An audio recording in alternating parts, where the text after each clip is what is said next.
Okay, let's dive into one of the most incredible stories from history.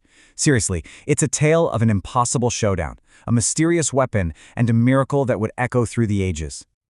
For the Arabs before Islam, this one event was so massive, so unbelievable, that it literally became their calendar. Things didn't happen in 570 AD. Nope, they happened 10 years after the elephant, or 5 years before the elephant. So what happened in that year that was so profound? Well, that's what this explainer is all about. To really get why this one event was such a game changer, we've got to go back to 6th century Yemen and meet a very ambitious man named Abraha. So you have this guy, Abraha. He's powerful, he's the governor, but he's looking north towards Mecca. And he's just consumed with envy. He sees all these people, all this trade, all this influence centered around this simple, cube-shaped building, the Kaaba, and he wants it. He wants that power, that prestige for himself. So what does he do?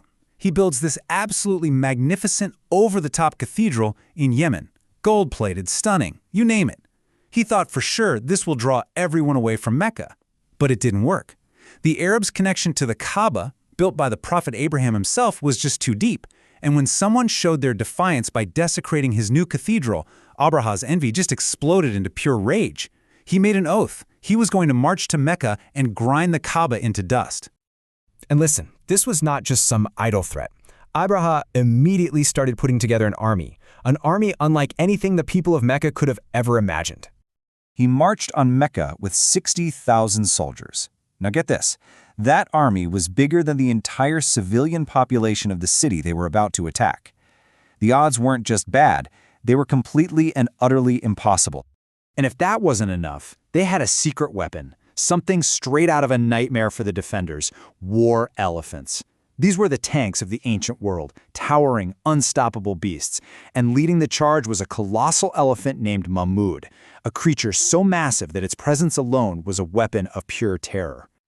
The Meccans knew they didn't stand a chance, so they did the only thing they could. They abandoned their homes, their city, and fled into the surrounding mountains.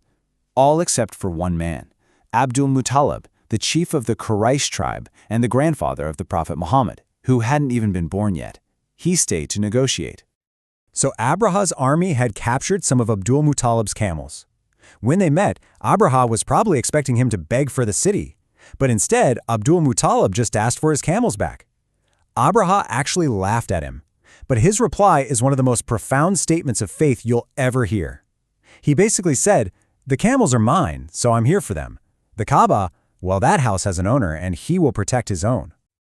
Okay, the stage is set. You have an empty city, a massive army at the gates, and one man's unwavering faith. This is where the story takes a turn that nobody could have predicted. Right as the attack is about to begin, the lead elephant, Mahmud, their biggest weapon, just stops. It gets to the edge of the sacred area of Mecca, and it kneels down. They beat it, they prod it, but it refuses to take one more step towards the Kaaba. It was like the animal itself understood it was on holy ground. And then something else happens. The sky goes dark. But wait, this wasn't a storm. There were no clouds, no thunder, just this eerie, sudden darkness falling over the army. It wasn't clouds at all. It was birds, swarms and swarms of them, appearing over the horizon from the sea. And here's the crazy part. Witnesses said each bird was carrying 3 tiny stones, baked clay, about the size of a chickpea. As these birds flew over the massive army, they dropped the stones, and each tiny pebble dropped from the sky struck with devastating pinpoint accuracy. They ripped through armor, through soldiers, through elephants. That mighty army of 60,000 men was utterly decimated. It just fell apart. Abraha himself was hit, and as he tried to flee back to Yemen, his body literally disintegrated.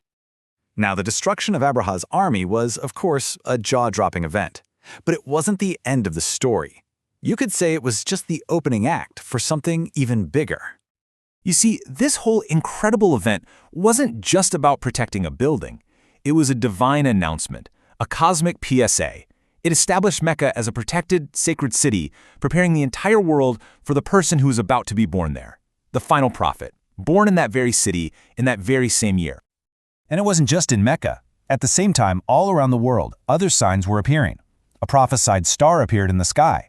The sacred fire of the Persian Empire, which had burned for 1,000 years straight, suddenly went out. It was like the entire planet was getting these signals that a monumental shift in human history was happening.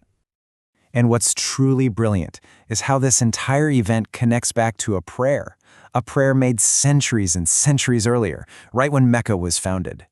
When the prophet Ibrahim, or Abraham, rebuilt the Kaaba, he prayed to God for two specific things for this otherwise barren valley: make it a place of security and make it a place of prosperity. The miracle of the elephants? That was the security part of the prayer, fulfilled. It sent a clear message to the whole world: Mecca is divinely protected. And that very security then led directly to the prosperity. Because Mecca was known to be safe, the Quraysh tribe could travel for trade without ever being attacked. Their caravans became incredibly wealthy, fulfilling the second part of that ancient prayer. It all fits together like a puzzle. So in the end, the Year of the Elephant was so much more than just a battle. It was a divine act of stage setting. It was a global announcement that this place, Mecca, and the prophet who would soon be born there, were about to change the world forever. And that really brings the story home for us, doesn't it? It's not just some cool historical event. It leaves us with this powerful question to think about. If divine power can intervene to protect the defenseless against the threat that looks completely impossible to overcome, what does that mean for the impossible challenges in our own lives today?